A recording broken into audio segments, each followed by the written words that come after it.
Hello, this video is about digital footprints online.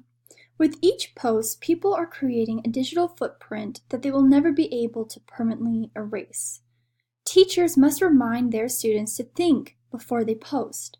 A cute picture or practical joke may have been funny and memorable at the time, but years later it can resurface and not be so innocent in the present. Teachers need to help their students become aware of the digital footprint they leave online and reflect on the kind of personal information to share about themselves, depending on the content, context, and audience.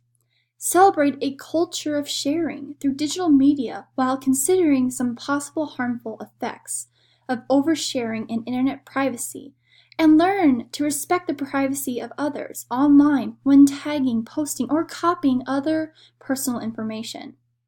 Guide them to be more aware of the true power that they have, even though it is just through their fingertips.